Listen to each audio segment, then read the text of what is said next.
mythe et la vérité sera révélée dans la cage le 10 juin prochain. Date à laquelle je pense Charles do Bronx Oliveira finira Benil Dariush dans le premier round. No Bronx!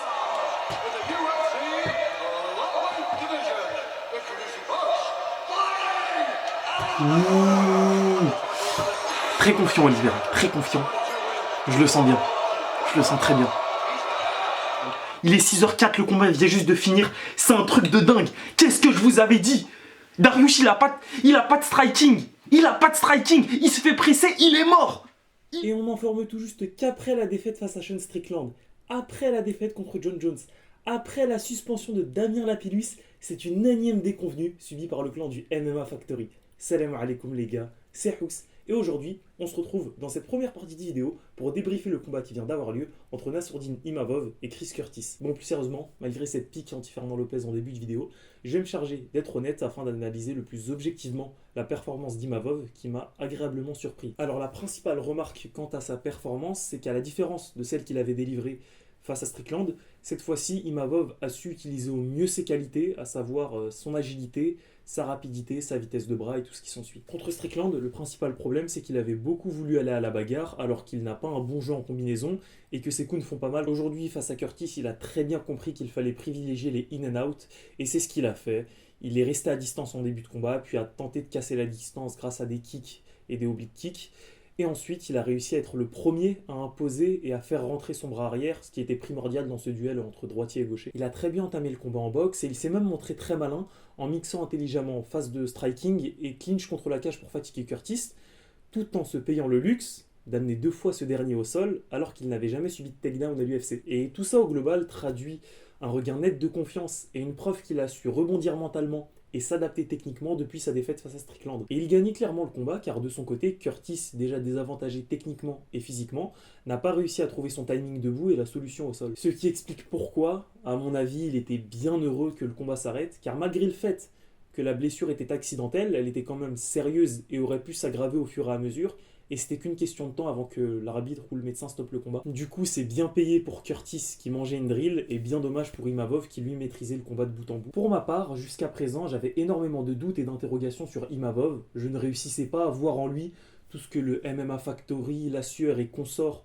nous vendaient de ses qualités pugilistiques, mais force est de constater que ce soir il a été convaincant et qu'il nous a livré sa plus belle perf dans l'octogone de l'UFC. C'est donc fâcheux qu'on n'ait pas pu en voir plus car ça nous empêche d'être davantage affirmatif à son sujet, mais quand même, malgré toutes mes éloges, il faut nuancer et prendre en compte qu'il y a tellement meilleur que Curtis dans la division, mais je pense que si Imavov continue à progresser sur cette voie, il sera nettement favori dans des match-ups l'opposant à Dolidze, à Hermansson, à Brunson, à Duplessis, et voire même qu'il gagnerait une éventuelle revanche face à Strickland. L'avenir nous le dira, et je pense que la suite pour lui sera un combat à l'UFC Paris en raison du peu de dégâts qu'il a subis ce soir.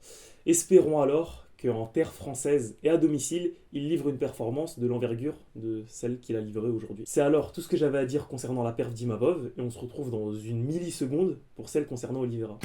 Les gars, pour Imavov, j'ai tout préparé. Là, je peux pas. Là, ça va être les émotions qui parlent. Il est 6h04, le combat vient juste de finir. C'est un truc de dingue. Qu'est-ce que je vous avais dit?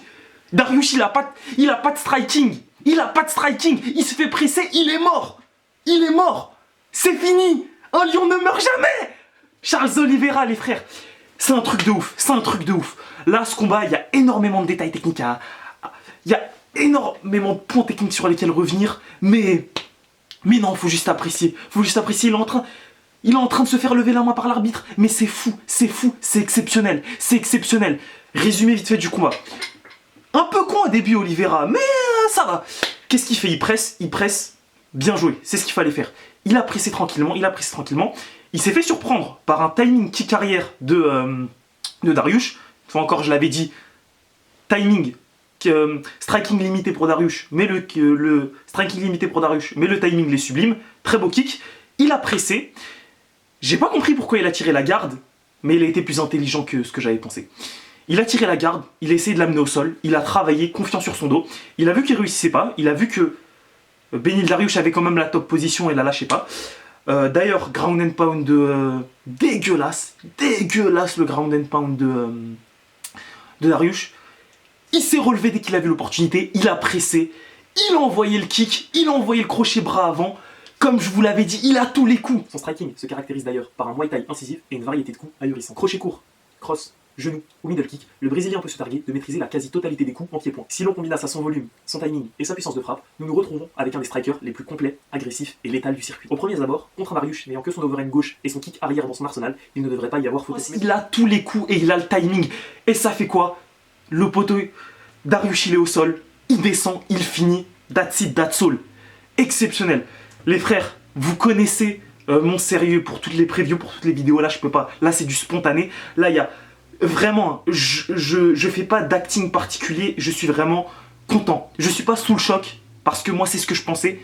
Mais les frères, c'est exceptionnel, c'est dingue, c'est dingue, c'est dingue. Il a pas de striking, mais je vous avais dit quoi. Dariush, il se fait presser, il a pas les qualités nécessaires. Oliveira, c'est un presseur. Oliveira, c'est un mec qui met sa marche en avant. La spéciale de Bronx. Dariush, son striking, il est dégueulasse, il a pas de mouvement de tête.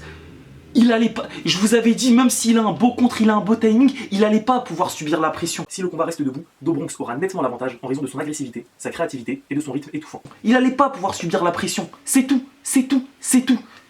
Et il l'a prouvé ce soir. Et Oliveira, qui file vers une deuxième défense de titre, je pense, une deuxième combat pour le titre pour Makhachev. Et c'est pas sous le coup de l'émotion, puisque encore une fois, je vous l'avais dit dans la vidéo récap de Makhachev Oliveira, Oliveira peut faire quelque chose et c'est pas parce que j'ai vu cette performance, c'est parce que c'était pas pour moi, comme je le dis encore, contre Makhachev c'était un jour sans. Mais il a fait une performance qui était bien en dessous de ses standards. Je sais pas c'est dû à quoi. Comme je l'ai dit dans ma vidéo prévue en combat, ça se joue à des détails, mais sur d'aussi gros détails, tu peux pas justifier une défaite. Peut-être que c'était pas son jour, il y a des jours avec et des jours sans. Peut-être qu'il y aura une revanche, on ne sait pas encore. Là je fais la vidéo, le combat s'est terminé il y a une quinzaine de minutes. C'était un jour sans, bon je vais reprendre les émotions. Contre Makhachev, c'était un jour sans. Bien que Makhachev a très bien combattu, pour Oliveira c'était un jour sans. Et je pense qu'il a mieux à faire valoir contre Makhachev. Je sais pas s'il gagnerait une revanche, je sais pas si c'est ce qui est prévu par l'UFC, mais la revanche m'intéresse. La revanche m'intéressait déjà avant ce que je viens de voir. Vu la physionomie du combat, et j'aimerais quand même une revanche, parce qu'après tout ce qu'Oliveira a accompli, ce serait bête de l'enterrer si tôt. Mais là après ça, au moins tout le monde va être convaincu, tout le monde va se dire que Dobronx n'est pas mort. Dobronx n'est pas mort. Et qu'il l'a prouvé encore une fois. Un rebondissement exceptionnel. Et là, avec une performance comme ça, tu t'inscris clairement parmi les meilleurs combattants de ton sport. Peut-être pas le numéro 1, ça c'est sûr. Mais avec ta capacité à remonter, t'es peut-être un des meilleurs combattants dans l'estime. Tu remontes après ça. On va oublier dans le futur, on va oublier, dans le futur on va se dire ouais mais en fait au final non, mais là actuellement on est en train de le vivre. Il y a quelques heures avant le combat on disait quoi? Ouais il est pas bien mentalement, ouais Dariush c'est un problème, ouais fin de carrière pour Oliveira, bah non. Et avec des trucs comme ça, c'est comme ça que les grands champions se caractérisent. Et c'est pour ça que faut mettre de l'importance au contexte. Ce que je fais sur ma chaîne, vous pourrez aller voir en même temps. Mais le contexte est important, car en plus de la performance pugilistique, il y avait tout l'enrobage mental. Et cet enrobage mental, il a réussi à le surmonter. Il est en train de pleurer, mais franchement, je le comprends. Franchement, je le comprends, c'est fou. C'est fou, les frères. Bon, là, vous avez une vidéo très décousue, avec une première partie très sérieuse, une deuxième très expressif. J'espère pas avoir été détestable à crier, puisque ça, c'est les émotions qui parlent. Face caméra, je sais pas comment ça va rendre. Mais en tout cas, ça va faire 5 minutes tout pile.